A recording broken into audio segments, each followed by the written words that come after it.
Pada suatu saat, Todd Henry menghadiri satu pertemuan, di mana pada saat itu si pembicara mengajukan satu pertanyaan kepada audiens, di manakah tanah terkaya di dunia ini?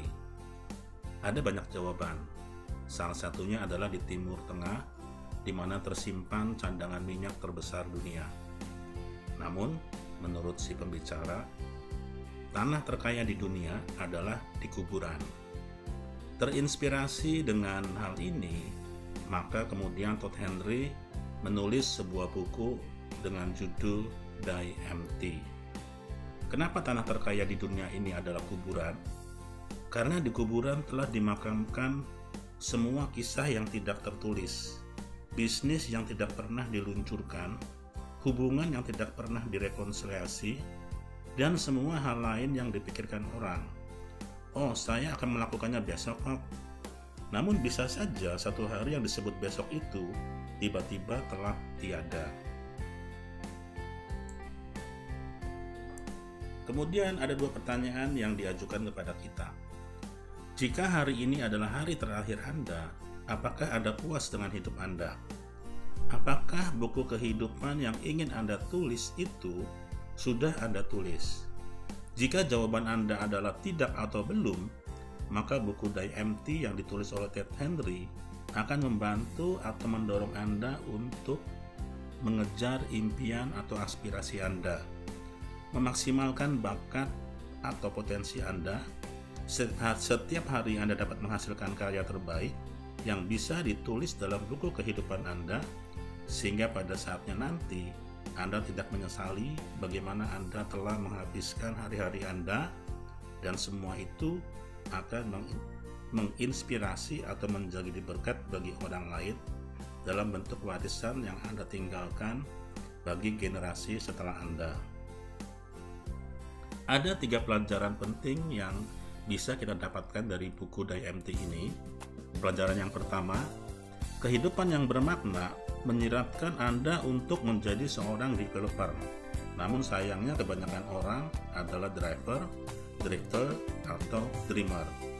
Pertama-tama mari kita bicara tentang menjadi pengembang atau developer. Menurut penulis, developer adalah seseorang yang melakukan 3 jenis pekerjaan, yaitu mapping, making, dan meshing. Mapping berarti menetapkan tujuan atau peta hidup Anda, prioritas, dan rencana untuk mencapai tujuan tersebut. Making jelas merupakan bagian di mana Anda melakukan pekerjaan yang sebenarnya, seperti melakukan panggilan penjualan, merancang, menulis, terlibat dengan bawahan langsung Anda. Yang ketiga adalah meshing, adalah mengembangkan keterampilan untuk tumbuh dan berkembang, sehingga memberikan pemahaman yang lebih baik tentang konteks pekerjaan Anda. Seorang developer mencakup semua bidang itu, yaitu mapping, making, dan meshing. Namun terlalu sedikit dari kita yang mencapai tahap tersebut. Beberapa menjadi salah satu dari 3 berikut ini. Driver, dia melakukan mapping dan making, tapi tidak melakukan meshing. Driver berfokus pada hasil dan tindakan, namun mereka tidak meluangkan waktu untuk mengembangkan keterampilan mereka untuk mengatasi tantangan baru. Drifter, dia melakukan making dan meshing, namun dia tidak melakukan mapping. Drifter pandai membuat dan mengembangkan keterampilan, namun gagal merencanakan secara efektif dan sering menghabiskan waktu untuk mengerjakan hal-hal yang keliru. Dreamer, dia melakukan meshing dan mapping, tapi tidak melakukan making. Dreamer berfokus pada ide dan pertumbuhan pribadi plus perencanaan, namun gagal mewujudkannya. Developer, dia melakukan mapping, making, dan juga meshing. Ini adalah seseorang yang mampu bekerja secara efektif di ketiga mode kerja tersebut di atas. Tanpa ketiganya, peluang untuk mencapai potensi penuh kita dan membangun sesuatu yang berharga dengan sumber daya kita akan turun secara signifikan. Pelajaran yang kedua, jalani hari-hari terbaik Anda setiap hari. Jangan menjadi biasa-biasa saja. Biasa-biasa saja adalah satu-satunya musuh terburuk dari keunggulan, dan mungkin satu-satunya hal yang menghalangi Anda untuk mencapai potensi penuh Anda. Biasa-biasa saja membuat orang tetap berada di zona nyaman mereka, memungkinkan mereka untuk berkompromi dengan potensi tertinggi mereka. Terus terang, kebanyakan orang hidup dalam keadaan biasa-biasa saja. Kondisi mereka terlalu nyaman untuk diubah, namun tidak cukup baik untuk memuaskan mereka. Menurut Abraham Maslow, kegagalan mencapai puncak hierarki kebutuhan pada akhirnya akan menghantui kita, membuat kita merasa sangat kecewa. Jauh di lubuk hati Anda tahu apa yang Anda mampu dan kemana Anda harus menuju. Tetapi apakah Anda cukup berani untuk mengejarnya? Ada 7 dosa mematikan menurut Todd Henry dari biasa-biasa saja. Jadi ketiadaan tujuan, kebosanan, kenyamanan, hidup dalam khayalan, masalah ego, ketakutan, dan bahkan juga jika kita terlalu berhati-hati. Masing-masing dari 7 dosa biasa-biasa saja menurut Todd Henry ini, nanti kita akan lihat apa catatan-catatan penting yang perlu kita perhatikan untuk kita dapat keluar dari 7 kebiasaan yang buruk dari biasa-biasa saja. Ini ada satu quote yang baik ya.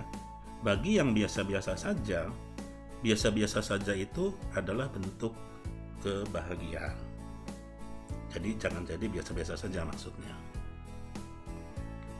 Cara keluar dari lingkaran setan sabotase sendiri ini adalah dengan mencoba menjalani hidup Anda yang terbaik atau yang paling menginspirasi setiap hari. Ada latihan imajinasi yang bisa Anda coba menurut penulis. Katakanlah Anda memiliki seseorang yang mencatat setiap tindakan Anda selama sehari, lalu mengubah itu menjadi biografi tentang Anda yang akan diketahui semua orang. Coba bagaimana Anda akan bertindak saat itu. Bisa juga apa yang akan dilakukan sekarang jika Anda tahu seseorang sedang belajar dari Anda. Mempraktekkan latihan ini dapat membantu Anda mendapatkan inspirasi, motivasi, dan menyadari seperti apa hari yang penuh tujuan bagi Anda. Selain itu, ini akan membantu Anda mengambil langkah nyata menuju tujuan Anda dan secara implisit menuju pemenuhan diri. Bantu diri Anda menyingkirkan pembicaraan negatif dan sabotase diri dan ambil tindakan nyata sekarang juga. Pelajaran yang ketiga, untuk tumbuh menjadi manusia yang lebih baik, Anda harus menerapkan 3 jenis tujuan. Pertumbuhan adalah proses bertahap, dan sama seperti segala sesuatu yang berharga dalam hidup, dibutuhkan waktu untuk membangun atau bertumbuh. Menjadi orang yang kita inginkan hanya bisa terjadi jika kita tahu seperti apa versi diri kita dan membuat rencana tindakan. Oleh karena itu, buku ini menyajikan 3 jenis tujuan: step, sprint, dan stretch. Tujuan step adalah tentang kemajuan kecil dan bertahap yang Anda lakukan setiap hari. Ini adalah tujuan harian, seperti daftar tugas yang membantu Anda tetap di jalur. Yang kedua adalah tujuan sprint, yaitu tujuan jangka menengah, biasanya sekitar 2 minggu. Ini untuk mendorong Anda lebih gigih dalam mencapai tujuan menengah. Tujuan stretch adalah tujuan jangka panjang. Menetapkan tujuan di area ini akan membuat Anda mendorong melampaui zona nyaman Anda. Tetapi itu tidak berarti bahwa itu lebih penting daripada yang lain. Ada perbedaan urgensi pada ketiga jenis tujuan ini, tetapi semuanya saling berhubungan dan diperlukan untuk mencapai diri Anda yang terbaik. Kita kembali kepada kedua pertanyaan di awal ya. Jika hari ini adalah hari terakhir Anda, apakah Anda puas dengan tujuan hidup Anda? Apakah buku kehidupan yang ingin Anda tulis itu sudah Anda tulis? Nah, di sini ada beberapa quote yang baik ya. Jangan biarkan nyanyian Anda yang belum Anda, yang ada di dalam diri Anda itu dibawa mati. Jadi kalau kita ingin melakukan pekerjaan-pekerjaan yang besar, kita harus mencintai apa yang kita lakukan. Saya ingin mengutip satu kutipan dari John Maxwell mengenai ukuran kesuksesan. John Maxwell bilang bahwa ukuran kesuksesan adalah mengetahui tujuan hidup Anda, memaksimalkan potensi Anda, dan memberikan manfaat kepada sesama. Ya, saya pikir ukuran kesuksesan menurut John Maxwell ini relevan untuk menjawab dua pertanyaan yang di awal. Baik, kita akan coba lihat ya dari 3 pelajaran penting di depan dan beberapa catatan yang perlu kita perhatikan untuk mengatasi kondisi biasa-biasa saja. Catatan pertama, pekerjaan Anda harus mencerminkan apa yang penting bagi Anda. Ini terkait dengan pelajaran nomor 1 ya, mengenai mapping. Saat Anda pergi, pekerjaan Anda akan menjadi satu-satunya bukti terbesar tentang siapa Anda dan apa yang Anda yakini. Yang saya maksudkan dengan pekerjaan Anda bukanlah hanya ansik pekerjaan Anda, tetapi cara apapun yang Anda gunakan untuk memberikan nilai kepada dunia dengan menggunakan sumber daya yang Anda miliki. Ini tentu saja bukan hanya mencakup setiap tugas atau proyek yang Anda lakukan, tetapi juga setiap kali Anda mendorong orang lain atau berkontribusi pada setiap hubungan, setiap contoh di mana Anda berusaha untuk mengembangkan keterampilan Anda atau mengembangkan pikiran Anda, atau setiap saat Anda bekerja ekstra meskipun Anda kelelahan. Pekerjaan Anda terdiri dari jumlah total, di mana Anda memilih untuk menempatkan fokus, aset, waktu, dan energi Anda yang terbatas. Jadi keyakinan inti dari prinsip ini adalah hari-hari Anda terbatas, bahwa Anda memiliki kemampuan untuk memberikan kontribusi kepada dunia. Pekerjaan Anda haruslah terdiri dari apa yang paling penting bagi Anda.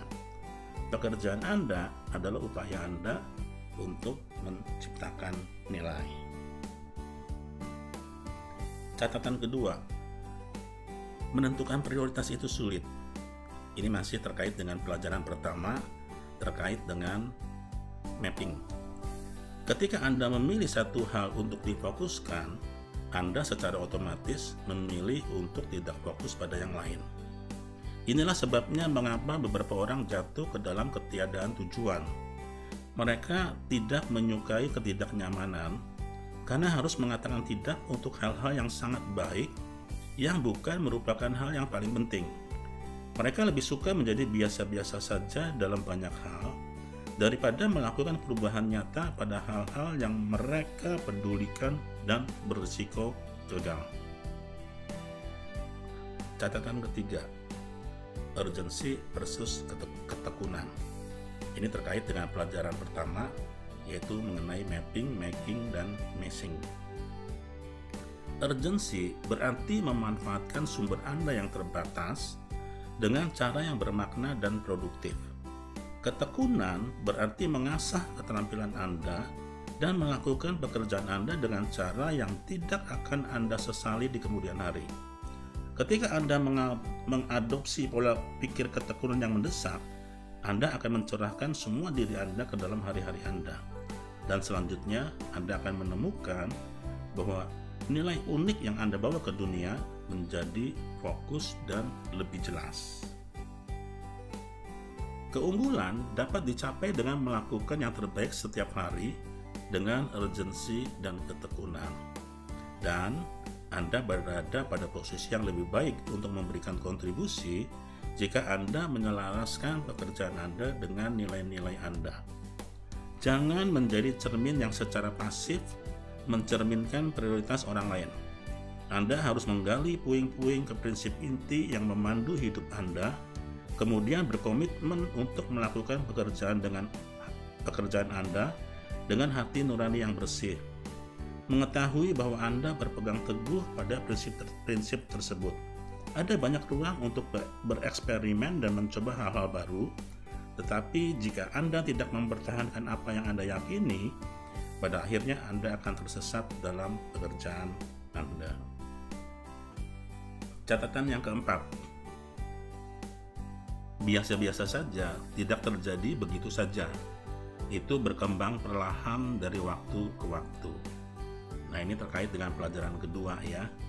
Ada 7 dosa mematikan dari biasa-biasa saja menurut Todd Henry. Saat kami memulai karir atau proyek yang menarik, semuanya baru.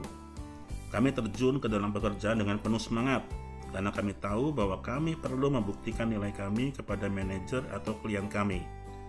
Dalam beberapa hal, ini seperti hubungan kencan baru. Kami mengedepankan yang terbaik, karena kami ingin mendapatkan rasa hormat dan persetujuan dari calon mitra kami. Namun seiring berjalannya waktu, keakraban muncul, dan beberapa aspek yang tadinya tampak baru dan menarik menjadi dapat diprediksi dan biasa-biasa saja. Tugas yang kami lakukan tidak lagi membebani kami, dan beberapa di antaranya bahkan dapat kami lakukan dengan autopilot. Kami telah kehilangan sensasi tantangan. Dinamika ini tidak hanya hadir di awal karir kami. Ini adalah siklus yang akan kita lalui berkali-kali saat kita mengambil pekerjaan baru, memikul tanggung jawab baru, dan menyesuaikan diri. Kami dengan cepat menjadi stagnan, mengandalkan keterampilan kami yang ada untuk melakukan pekerjaan kami. Keterampilan ini mungkin cukup dan tergantung pada seberapa berbakat kita. Bahkan mungkin memberi kita banyak rasa hormat di industri kita. Tetapi jauh di lubuk hati kita tahu bahwa kita tidak melakukan pekerjaan terbaik. Kita tahu bahwa kita meluncur dan kita menyerah pada keadaan biasa-biasa saja. Catatan kelima, ini untuk mencegah kebosanan atau menumpulkan indera Anda harus mendekati pekerjaan Anda dengan pola pikir ingin tahu. Ini terkait dengan pelajaran kedua, salah satu dari 7 dosa mematikan biasa-biasa saja, yaitu terkait dengan kebosanan. Banyak orang-orang yang sibuk melakukan banyak pekerjaan. Namun jika Anda melihat jauh di kedalaman, Anda akan melihat bahwa mereka bosan konyol. Mereka tidak lagi menemukan pekerjaan mereka merangsang atau menantang dan kehilangan gairah.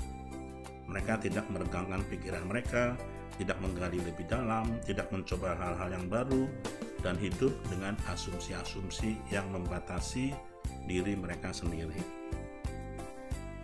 Bagian yang paling menyedihkan adalah ketika dihadapkan pada topik selain pekerjaan.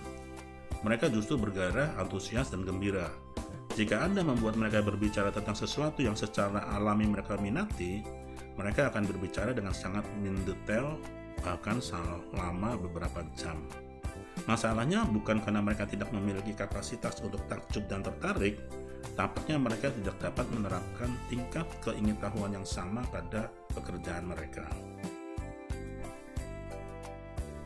Catatan yang keenam, ini terkait dengan pelajaran kedua, yaitu kenyamanan. Untuk memberikan kontribusi yang berharga, Anda harus merasa tidak nyaman dan merangkul pertumbuhan seumur hidup dan pengembangan keterampilan. Bayangkan sejenak bahwa Anda akan memiliki tamu yang menemani Anda sepanjang hari besok. Tugas orang ini adalah mengikuti Anda dari saat Anda bangun hingga saat Anda tertidur.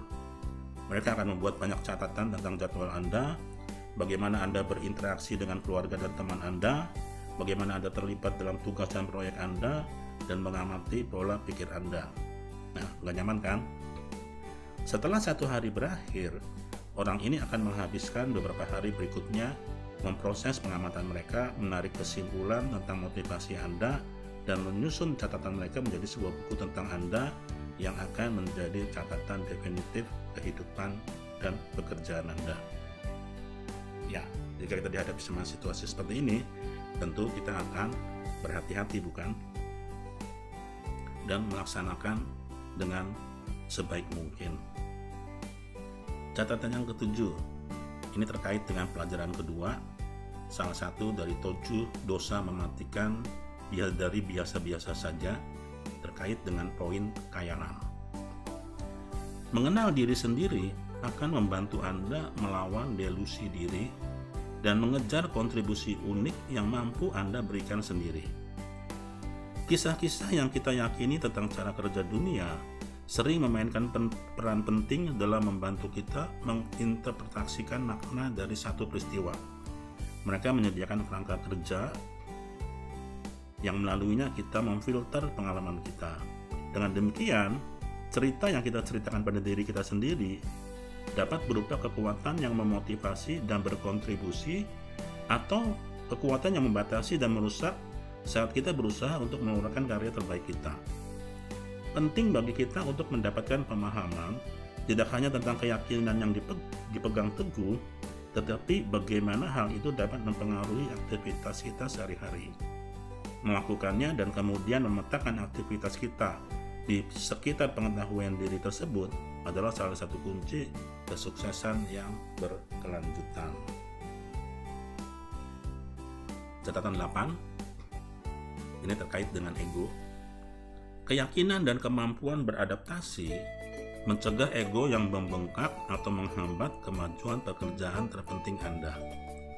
Seseorang dengan ego yang tinggi seringkali merasa nyaman dalam bayang-bayang. Bagi mereka ini tidak selalu tentang menjadi sorotan. Sebaliknya, ini tentang keyakinan mendalam bahwa mereka benar, terlepas dari apa yang dipikirkan orang lain, dan keinginan yang menyertainya untuk membuktikannya dengan cara apapun. Mereka akan sering melakukan ini dengan memanipulasi percakapan dan membelokkannya ke arah mereka, atau dengan menahan upaya mereka secara strategis ketika mereka merasa tidak dikenali dengan tepat. Sementara rasa percaya diri yang dalam biasanya diperlukan untuk sukses, ego yang berlebihan dapat menyebabkan Anda kehilangan pekerjaan terbaik Anda jika Anda tidak merasa bahwa usaha Anda diakui secara tepat. Pendamping utama ego adalah kemampuan beradaptasi. Ini berarti menumbuhkan kemauan untuk dengan percaya diri tunduk pada lingkungan Anda sambil tetap mempertahankan rasa diri dan tujuan yang kuat. Untuk mempertahankan daya tarik dan mencegah ego menghambat kemajuan Anda harus mengembangkan kemampuan untuk meningkatkan kebutuhan egosentris Anda demi pekerjaan, yang pada akhirnya seperti yang akan Anda lihat, seringkali merupakan hal terbaik untuk Anda juga. Catatan ke-9, ini terkait dengan terlalu berhati-hati, salah satu dari 7 dosa mematikan dari biasa-biasa saja. Menjalin hubungan yang tulus dengan orang lain akan mencegah kehati-hatian menginfeksi hidup Anda. Kami tidak terhubung untuk isolasi. Dari saat-saat awal kehidupan kita tumbuh, belajar, dan memahami tempat kita di dunia melalui interaksi kita dengan orang lain.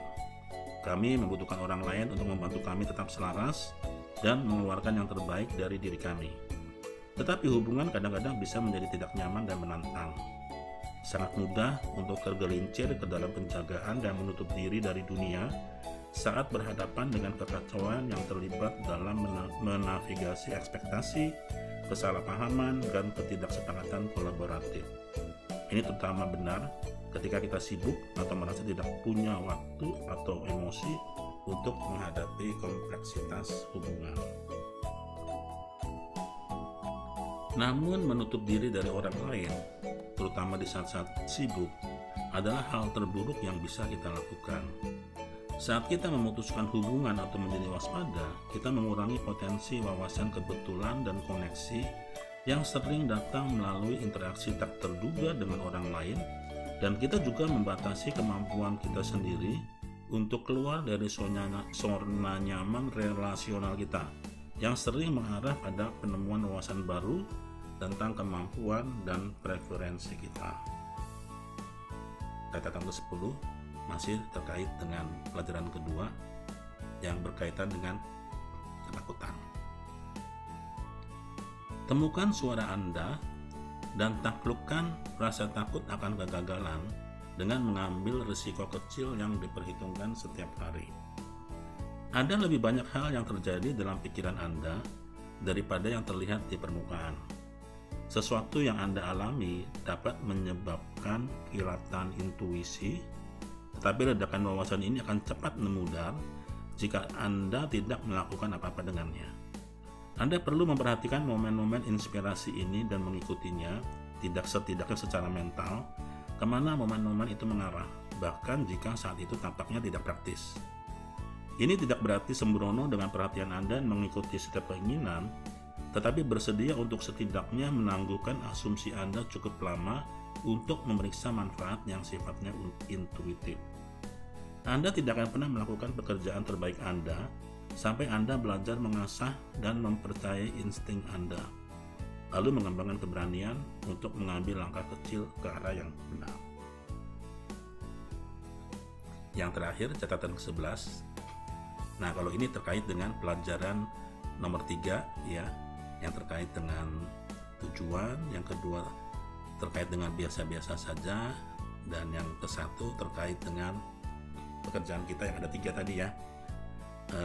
Mapping, making, dan missing. Jangan menyerah pada lag. Lag adalah kesenjangan antara sebab dan akibat. Ini adalah musim antara menanam benih dan menuai panen. Ini adalah saat ketika semua pekerjaan yang telah Anda lakukan tampaknya hanya menghasilkan sedikit atau bahkan tidak ada imbalan yang terlihat. Atau hanya ada sedikit kemungkinan untuk menunjukkan bahwa segala sesuatunya akan menjadi lebih baik. Pada saat-saat seperti ini, satu-satu hal yang dapat membuat Anda terus maju adalah keyakinan pada visi dan kemampuan Anda untuk mewujudkannya. Yang kedua, kesediaan untuk mengatakan tidak pada hal-hal lain yang menggoda Anda untuk menyimpang dari arah Anda dan kemajuan Anda. Kembali kepada kedua pertanyaan di awal. Jika hari ini adalah hari terakhir Anda, apakah Anda puas dengan hidup Anda? Apakah buku kehidupan yang ingin Anda tulis itu sudah Anda tulis? Belum lama ini saya membaca buku Finishing Well dari Martin Muesli. Ya, saya kenal dengan beliau. Ini adalah penjelasannya secara singkat ya. Tidak ada yang tahu kapan Anda akan mencapai garis finish kehidupan ini. Namun ketika Anda sampai di garis itu, pertanyaannya adalah apakah saya finishing well? Ya, buku ini sangat nyambung gitu ya, nyambung dengan buku DMT. Seseorang yang mengakhiri hidupnya dengan baik atau finishing well, menurut David Wong memiliki 3 unsur. Pertama, memiliki perspektif tentang babak akhir. Kedua, menjaga hati nurani. Ketiga, meninggalkan warisan atau legacy. Memiliki perspektif babak akhir menyangkut hubungan seseorang dengan Yang Maha Kuasa sebagai pemilik kehidupan. Ia menyadari bahwa kehidupan ini harus dipertanggungjawabkan kepada Yang Maha Kuasa. Kehidupan di dunia tidak berakhir dengan kematian secara fisik. Masih ada kelanjutan yang bersifat kekal. Begitulah ia memandang kehidupan di dunia fana ini sebagai awal yang membawa ke keabadian. Yang kedua, menjaga hati nurani. Ini mengenai hubungan seseorang dengan dirinya sendiri. Berdasarkan prinsip pertama bahwa manusia akan masuk ke dalam kehidupan kekal, maka penting untuk menjaga hati nurani kita. Orang yang menjaga hati nuraninya setiap hari akan mengakhiri hidup dengan baik. Jika setiap hari kita menjaga hati nurani tetap bersih, maka kita akan selalu dalam keadaan siap saat maut menjemput. Yang ketiga, meninggalkan warisan. Ini terkait hubungan seseorang dengan sesama. Sebuah hidup dengan akhir yang baik adalah hidup yang meninggalkan warisan bagi sesama. Yang dimaksud dengan sesama di sini mulai dari lingkungan terdekat, yaitu keluarga, komunitas, dan masyarakat luas. Saya anjurkan para sahabat untuk membeli buku ini, Finishing Well. Bisa dibeli di Tokopedia ataupun di Gramedia. Sekarang saya ingin menyimpulkan seluruh pembahasan sejak awal. Tadi di pertengahan sudah kita sebut ya, bahwa menurut John Maxwell, ukuran kesuksesan adalah mengetahui tujuan hidup Anda. Ini tentu hubungannya dengan Yang Maha Kuasa. Memaksimalkan potensi Anda, ini adalah pertanggungjawaban diri kita kepada Yang Maha Kuasa. Dan yang ketiga adalah memberikan manfaat kepada sesama. Buku Die Empty, Where is the Richest Land of the World?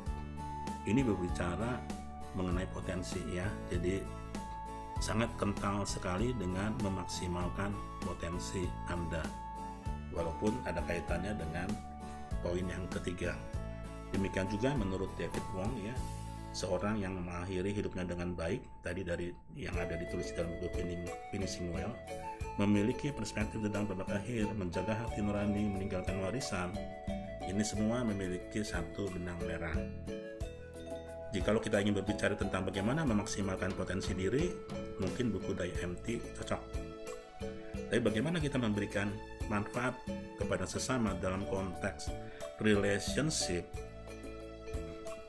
Para sahabat bisa melihat YouTube saya yang didasarkan kepada hasil penelitian selama 75 tahun dari Harvard Study of Adult Development yang ditulis oleh Robert Waldinger.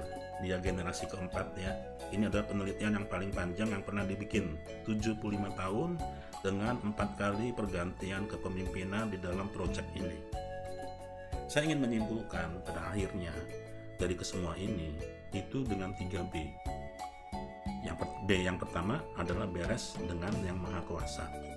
Ya, ini terkait dengan mengetahui tujuan hidup Anda, memiliki perspektif tentang babak akhir, bagaimana kita puas di dalam hidup kita ya pada saat kita mengakhiri, pada saat kita ingin menuliskan kisah hidup kita. Beres dengan diri sendiri tidak akan mungkin terjadi jikalau kita belum terlebih dahulu beres dengan Yang Maha Kuasa.